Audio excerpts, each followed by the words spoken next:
Welcome to another episode of Business Business. Bros with the delay and everything. Ladies and gentlemen, welcome to another show. Hernancia is here, host of the Business Bros podcast, where we're helping you create wealth today and generational wealth for tomorrow, along with my co-host, The Insurance Bro, James Diaz with Pipeline Insurance, where we empower licensed professionals to effectively add insurance to their existing businesses.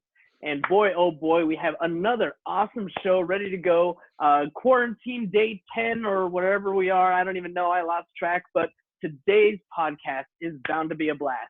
We are excited to have the founders of Skrewball Peanut Butter Whiskey on the show today. We are especially excited because in the midst of all this turmoil, this company is doing their part, giving back to the community, and has pledged to raise $500,000 to the USBG Bartenders Emergency Assistance Program. So I really want to say thank you to everybody that, to these guys, especially for what they're doing right now. Their campaign has already raised over 235 social shares on all of their platforms, and they themselves donated $250,000. You guys are awesome. Welcome to the show from Skrewball Peanut Butter Whiskey, Brittany Yeng and Steve Yeng. Oh, Brittany and Steve Yeng. Had to go back and take a quick look at that. Sorry about that. Welcome to the show. Thanks for joining us. Hey, I want to know a little bit about how you guys got into this business. Where'd you guys come up with the idea? How long has it been going around? Tell me a little bit of background. So, we're a husband and wife team. We're actually Brittany's born and raised in Ocean Beach, San Diego. And so for myself, I would have to tell you why this epidemic or pandemic have hold dear to my heart. So I was born in Cambodia. My parents and grandparents were from China, migrated to Cambodia. Unfortunately, they chose the wrong country to go to, where the whole genocide happened from 76 to 79.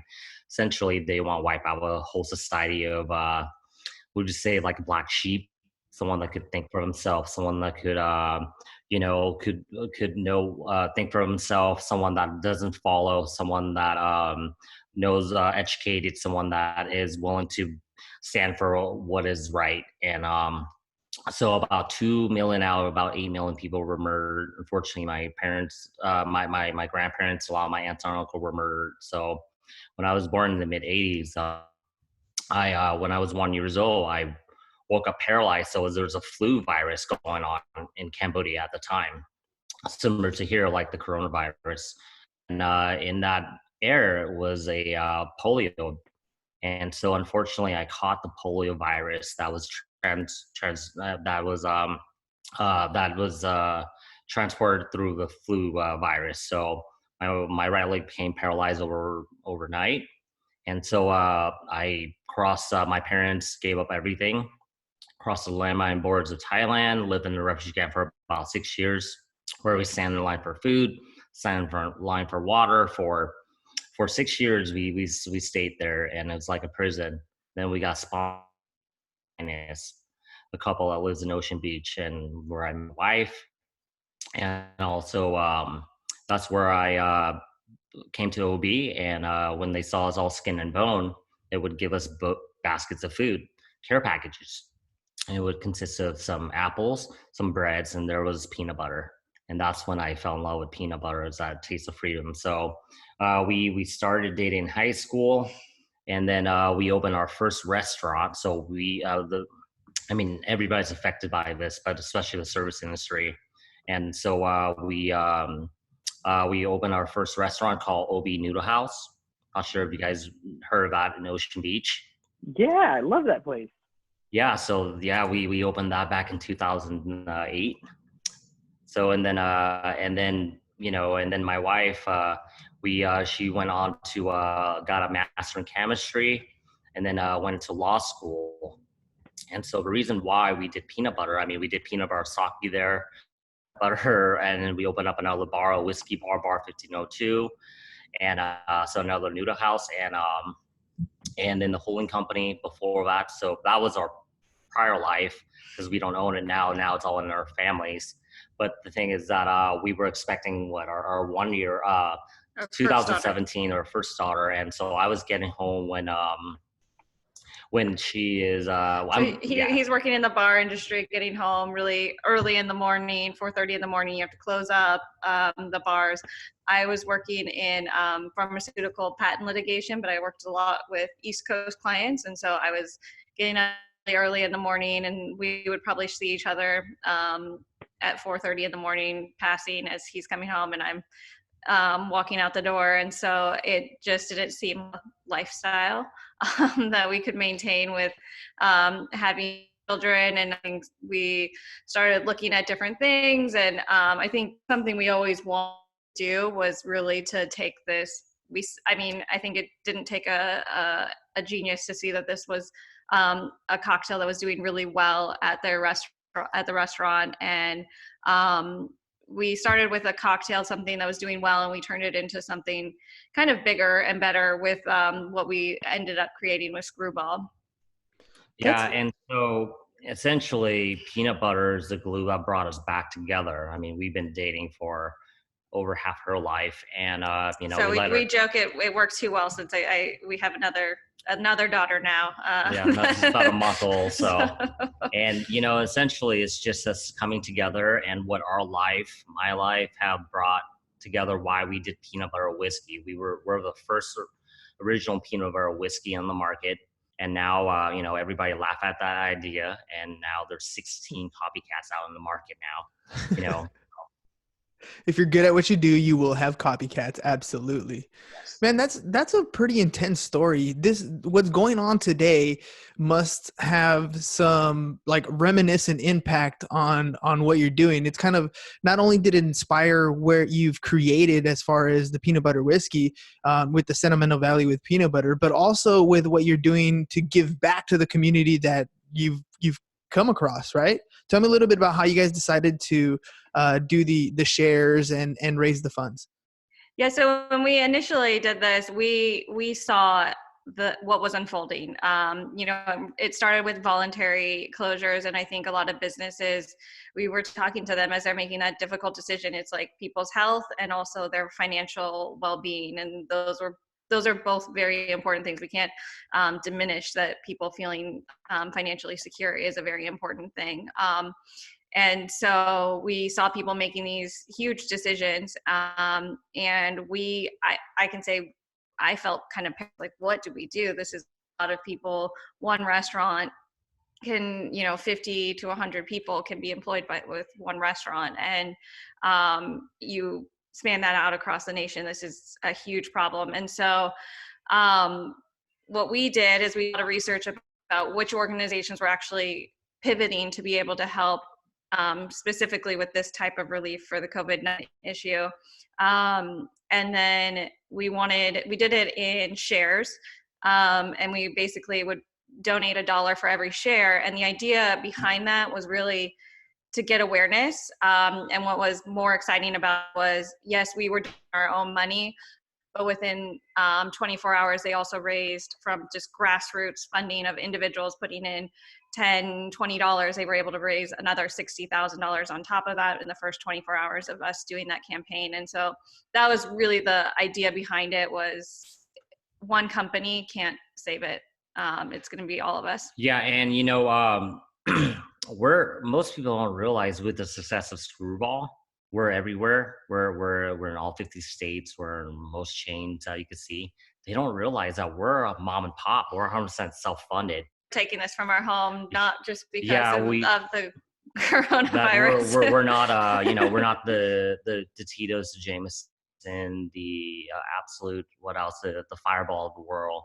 It's just that we're just mom and pop we figure that it's just, people need this money more than we needed later on, because that was what the distributor allocated the money for, marketing money. And we're like, look, this money is for tastings for bars and restaurants, and then over grocery stores, and it's not going.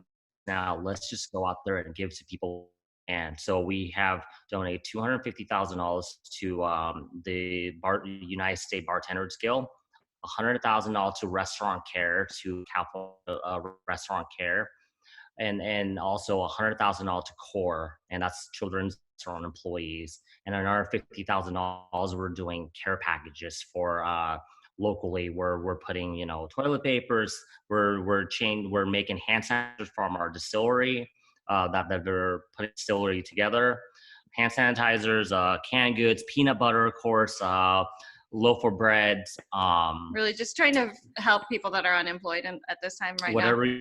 You know what, my wife and I, we came from very, very humble beginning. Her dad's was in the Navy. Her mom, we live in an apartment in Beach. While myself, I came here, live in a garage, and then moved into a car.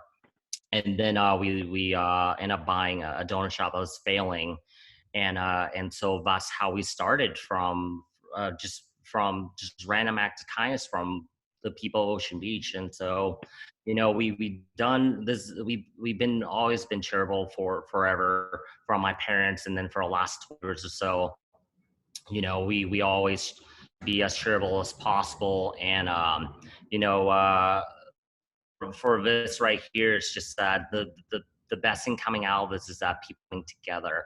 It's inspiring that, you know what, that any that everyone's helping your neighbor, love thy neighbor, and your family, the people. And it's just amazing that you know, when all the people, or a lot of people, are selfless. So, and then we're able to do is that you know, leading by showing with the California Care, or Restaurant Care, you know, and inspire people to donate who have the means. When we did the USBG, we're a small, very extremely small mom and pop. You know, all of a sudden it inspired other major, the Diageo, Constellations, Patron, all the other companies. All of a sudden they start filling into donating. So I think that it's just, you know, right now everybody needs help, and we're all in the same boat. Let's give what we can. So You guys have reached a level of success that a lot of small industries or small restaurants, small bars want to get to.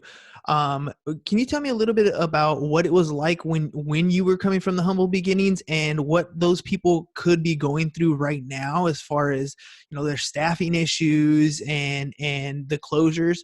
You guys might have a specific insight and a communication with people who are going through those types of things, because we kind of get this impression, like if you go to a bar and you pay, you know, $10-15 for a drink, and you see so many people at the bar, you're like, this place is rolling in dough. But that's not always necessarily the case, right? Can you guys kind of elaborate on that? yeah, I mean, I think a lot of successful restaurants, they, you know, the net income that you get is like 5%. Like that's what you're yeah, working 5 on. to 8% of gross sales. That's for a restaurant. You seeing how much the rolling dough and all that. There's just so much overhead, and you know, I have a lot of friends like the Bowmans, who run Tom Ham and Bally High, and so it's just, you know, what a good operator tried to take care of all their employees and all their staff, so that way there's less turnover, you know. And so, you know, and just with the cost of I think that the one thing to remember with all of this, with people that are being laid off and stuff, it's they're making the majority of their income not through what the restaurateur is paying. So even if I've heard some comments like, hey, business owner, just keep paying your employees. Well, one, like you're saying, they can't probably afford it. And two, even if they are paying them, they make the majority of their money through tips and through the community. And so we just need to take a step back and remember, you know, that the money isn't necessarily coming directly from the business owner to pay the staff. Basically, contribute. If anybody have the means to help donate, you know, look around. There's so many people that need help right now. And you know, and then being like, the restaurant industry is so tough. It's a lot of work, a lot of just labor, and there's a lot of competition. So, and you just never know who's going to walk in, and then you know, who's going to call out, you know, or what government regulation have changed to make it tougher for business owners. So right now people in that industry are going through it, and it's just the beginning. This is just a couple days into a shutdown. This is a couple days into the city closing ordinances. I just read that that Mayor Faulkner here in San Diego now officially closed beaches and boardwalks. So now you're getting where you can't park in certain areas. This is just the beginning part. What can we expect as far as being able to help restaurants as they go through this? They're going to have the closure, but then eventually they're going to have that opportunity to come back. And when they have that opportunity to come back, what could we do to help continue to push that through? I think I think it starts before people even come back. I think tomorrow is the National Takeout Day that we've been hearing across social media and through a lot of the partners we've been working with, which is just to encourage people, if they can, to still buy, take it and, take out some food, still support the restaurants. I think a lot of these responsible business owners are trying to give back to, they're still trying to keep people on staff. They're still trying to, sometimes some of the restaurants have decided to, have that takeout go back to supporting staff and everything. And so, one, I think it would, like I said, it starts with doing stuff we can right now, buying the gift certificates, doing sorts of activations. And I don't know. At California Restaurant Association, you could also buy gift cards right now, where the money is instant, and then they could use that money to staff and give to their staff. And every day, every hour, it changes, so we just don't know. We're just trying to do what we think also is best for everyone, also, and trying to do in a safe way and doing our part. Because again, very humble beginning, and we've been on the opposite side of random act of kindness, so we want to now give back and do that random act of kindness, because in the liquor industry, it provides us we're in position to be able to help out a little bit more. But when we first started, everybody laughed at the idea of this peanut butter whiskey, except for my wife and I. And going to a bottles, no one would give us the time of day. Going to a label or going to a flavor house, going to R&D group, no one will ever, because it's a 99% fail rate, this liquor, in the liquor business. Beer is a better chance, but liquor, 99% fail rate. So if they're going to come and devote their time and effort, and this is so difficult to make, then chances are they're probably going to talk to you one time, or you're going to buy them one time and you fail. So it was extremely difficult for us to make. So much errors, so much, we have to keep on redoing, and for us to be here today.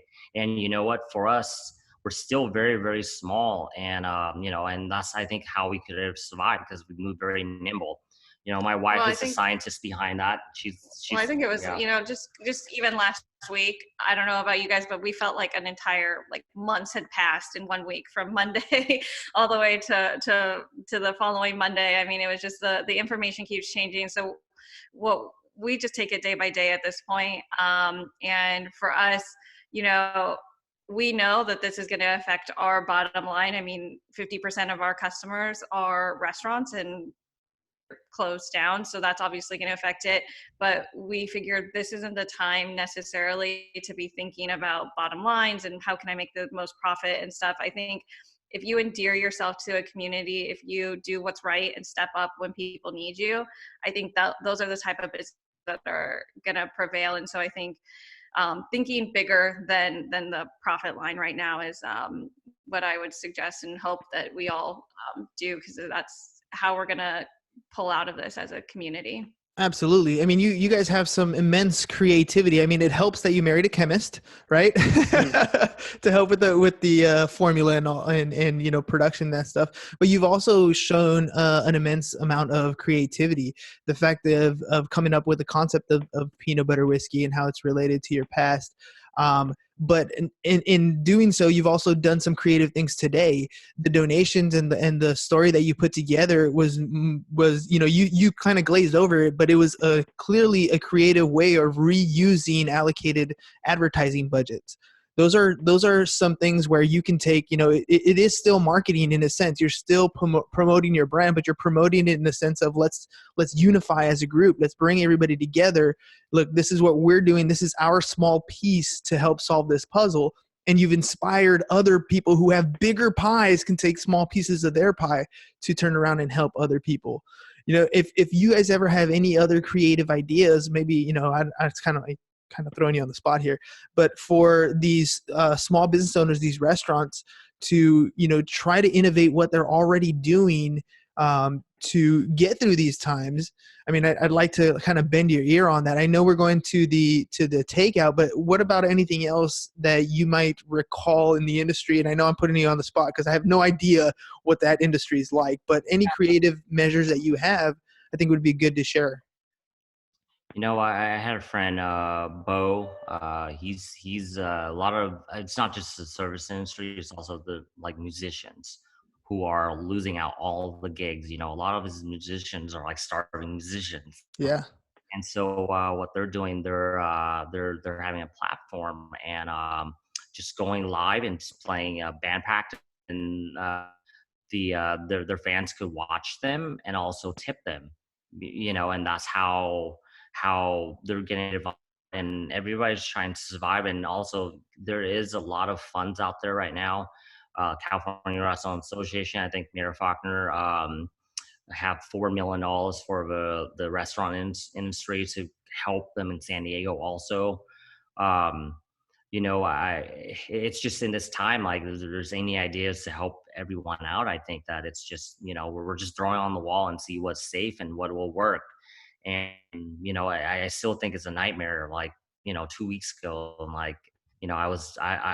we had all this travel plan last year. I think I traveled into about 40 states. We were down maybe about 6 days a month.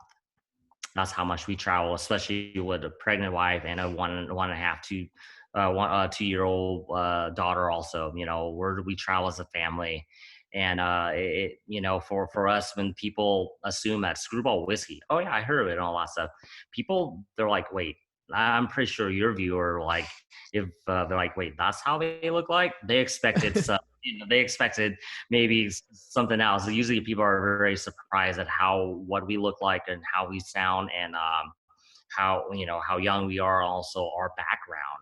But you know what? It's just when we felt like our life, our experience have put us in this position to make something special. This brand have been endearing everywhere across the U.S. This is the fastest launch brand in U.S. So in U.S. history. So, and kudos to you guys. I mean, what would you credit? I mean, you said 99% failure rate when it comes to creating liquors, or in that industry. So what do you guys credit to achieving that 1% success? I think there's a lot of different things that kind of came into play. One, it was really creating a good quality product. We didn't rush it to market. When we started this, it's not the creativity of peanut butter whiskey is one thing, but that flavor combination is very difficult to actually master the way we did. When we went and pitched this to people, they were laughing at us because they said, if I could create a peanut butter flavor that didn't have all the fat and everything, I'd just be the richest person. I'd retire right now. I'd be the richest person. If you think about nutrition bars, all sorts of things that they wouldn't want to put peanut butter, that they don't put peanut butter in, that they try to achieve that flavor. Because peanut butter is good. So if you think about this, we all been raised to love peanut butter. You look at the average kid from when they're able to have solid food to 18 consume 1,500 peanut butter sandwiches during that time. You look at the candies. There's Payday. There's Reese's. There's Sneakers. There's M&Ms with peanuts. All those Halloween. If you're looking at see what is the majority of them have peanuts and all that stuff. And so when the couple that saw us all skin and bone after being in a refugee camp, they gave us peanut butter. Because it's like air. You need peanut butter, like young, old. male, female, rich, poor, you still eat peanut butter. Well, I think going to that, we created this brand that as we were developing it, people hated it in the industry. They were like, it doesn't say anything about peanut butter. It doesn't show anything about what's in the bottle. And so I think if we had listened to anybody along the way, we probably would have been taken off track. They said the price point was all wrong and needed to be under $19.99. So there was a lot of things, but ultimately I think there's a combination of things where they tasted a product, we had a good quality product, and then when they looked at the bottle and they started to hear about our story and how we built that into the brand, it's something that people can relate to. There is it's very American at its roots of what the brand is about just kind of being yourself and not really caring. Like Stu said, we're not what you would expect for whiskey brand owners. Being a Skrewball is that you're not afraid to laugh at yourself. You're not afraid to be different. Our logo is a black sheep with the peanut butter and chocolate swirl coming down on that. But then if you look closely, we're front and center, leading a pack of white sheeps right there. And we're willing to be different, it's okay to be yourself. It's okay to laugh at yourself also. And so I think one of my greatest success stories in all of this is that there's so many iconic brands out there, but usually you won't say, I'm a X, right?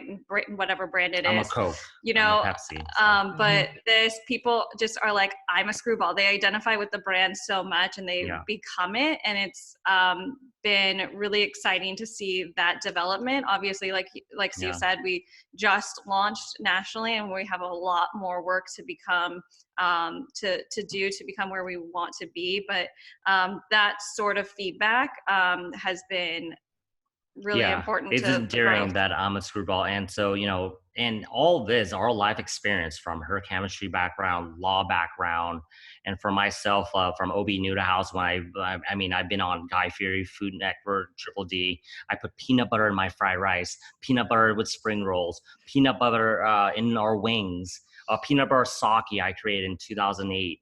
And then when I opened my other bar before, Bar 1502, Peanut Butter Whiskey. And so, what actually happened, how it just boosted was, it was a stupid reality show called Barmageddon, where we did a bar swap. Bar owners, where I took over South Beach and South Beach owner took over here, and I introduced them to the Peanut Butter Whiskey, which we already been selling as a hot item. And they laugh at the idea of like, this is nasty. Who would want to drink this? And so, and the prize money was. I think they liked the way it tasted. They thought the concept was still a little hard. The concept was stupid. So the only reason why I decided to do that was the prize is $10,000, and $10,000 is a lot of money. And and so, but you know what? We were like, hey, let's all agree. If we win it, we're going to donate to OB Elementary. That's where we all went. And then so we totally kicked their ass, and then we donated right away. So, and that's just kind of how it just started. Going that this peanut butter whiskey, and I'm sure that people know OB Nuda House. Oh yeah, the peanut butter whiskey and stuff. And so it's just that this gave us a platform to be able to help out people who are in need more, and right now when people need it most. So I think that we could definitely. I think that's kind of when you going back to one of your original questions of like, what can people do in these times when everything's, for us, it's always when you're completely knocked off your kilter, you need to go back to your roots. What has made you successful from the beginning? And for us, it's always been that we don't take it from a business mindset. We've always taken it from a community mindset. Our whole platform has always been about how do we be part of the community. That was how we built the restaurants, was being part of the community, being a place that they can come to and have that comfort. And so we said we need to create that with Skrewball and go back to our roots and what has made us successful to date. What a great American story. I mean, and I hesitate to even call it American because it didn't start there. It started with such a terrifying story where you came from, but that's the American dream, right? It's being able to come to this country and figure something out, and not knowing anybody here, not having any friends, family, relative, that sort of stuff. And yet people come together because we're human and we help each other out. I love the label, the Black Sheep label, because it's exactly what the American dream is about. Anybody you hear that is successful because everybody told them they weren't going to do it and they shut them out. They're like, no, this is what I want to do. This is where I want to go. This is how I'm going to achieve my dream. And they keep putting one foot in front of the other, and they get to where they want to go. And then the most beautiful part of what most people do when they achieve that American dream is they put their hand out and help other people come up to their point of view. Look, this is what success looks like. I want to show you. Let me reach out. Let me show you how you can do it too. And I think that's a lot of what you're seeing there. When you express the black sheep with the white sheep behind them, I mean, it's more like this black sheep is not standing out to say I'm the best. It's like, follow me. Like, you guys can do this too. You can become something if you just continue to go to your path.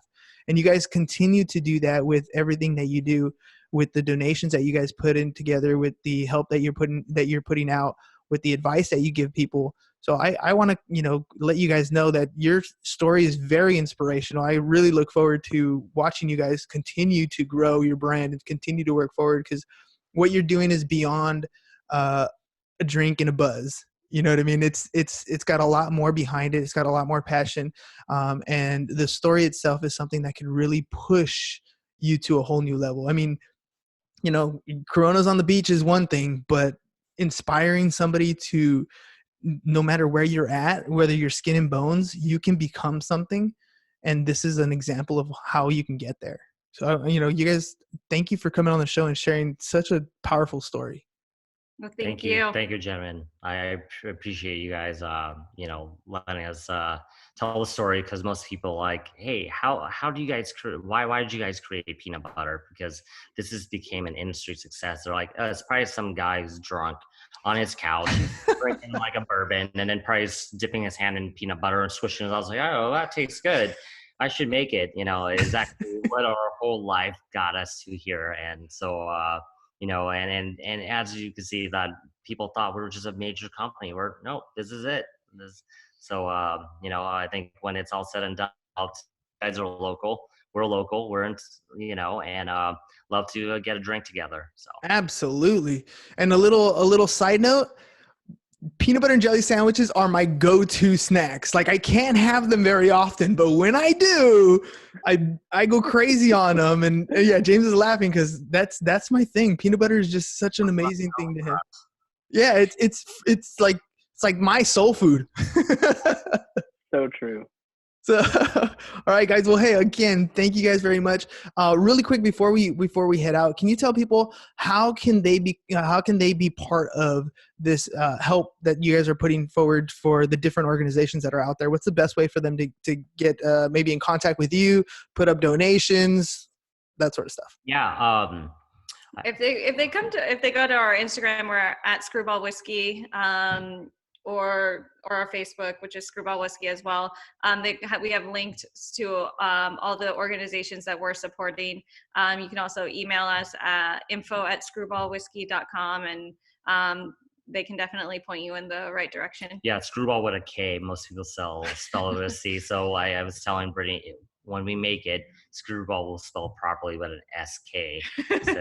SKRE. Define how it's spelled, right? You're going to define the spelling of Skrewball.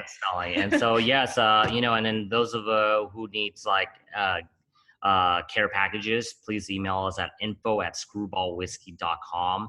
And then give us an address to deliver that to also. So, we're trying to find the safest way. And I think that we're willing to take, like you said, as changing day to day. So the more difficult route of just delivering it to everyone instead of them coming to us. So. I mean, look, ladies and gents, you're going to be stuck at home. And if you're going to have something to drink, it might as well be Skrewball Peanut Butter Whiskey, right? There you go. Thank you. And, it's a local San Diego industry. So, and that's one of the big things that we've been talking about on our own Instagram. We've been pushing it on our lives too. Shop local. Go to find out what your local, the favorite places you would have gone out to eat anyways. One of the things that I was thinking about that we've done personally in my own household, we live off our a cash budget. So we always have like cash that goes into the grocery envelope, cash that goes into the fun envelope, and that's how we set our budget. Well, the gas envelope doesn't seem to be being used very much this month. So maybe you can reallocate some of those funds and spend a little bit extra in your local businesses. Go out and shop, order your care packages, order from these restaurants that you normally would go to maybe once a month, twice a month. Go get them a little bit extra, buy the gift cards ahead of time. Maybe you can do a little bit of your Christmas shopping now and get some of those gift cards out of the way. So I really appreciate the creativity in the marketing that you did, because we can use that ourselves. There's money that we've been allocating that we could turn around and use to help each other out. Again, the care packs are free for those who need it. So those are for, and then we're going to be delivering those that needs it. So, and and then one more thing is that with the Black Sheep, I forgot to add that Brittany create the name, the logo, and the brand, and with her chemistry background also. There's 2 sheep peanut butter whiskey now on the market with Black Sheep. It's just insane that what does sheep have to do with peanut butter whiskey? And they're by major suppliers. So that it's like so. But make sure you get the whiskey, so the right Black Sheep whiskey. So. Well, we always I've been with my wife almost 20 years now since we started dating. So behind every man there's a strong woman there. She's always the glue. She may not always be in the front, going to church, but she's right there. She's got your back for everything. So her, because she's the one leading the pack of everything. And she is. So we are also the only spirits that is women's own and also disability owned also. But we didn't put that on our package or anything. We let our product speaks for itself. So this product also, people think, oh, it's a gimmick, it's all that. We make this so versatile. It's one of the most versatile liquor. You could mix it. You could blend with everything. Think about like Thai food. You could make it, like a papaya salad with tons of peanuts on it. You can make it spicy, sweet, savory, sour, anything that you want to do on that. And so, with how versatile it is on that. So definitely a bartender's dream. Yep, definitely a bartender's. All right, guys, thanks again for being on the show. Ladies and gents, make sure you guys reach out. Skrewball Whiskey. It's Skrewball Whiskey on Instagram, Skrewball Whiskey on Facebook. So you guys can either taste the whiskey yourself, order yourself a package if you like, or contribute to any of the organizations that they're contributing to. Thanks again, guys. That's all we got for you guys today. Peace. And we're out. Bye-bye. Are we done or?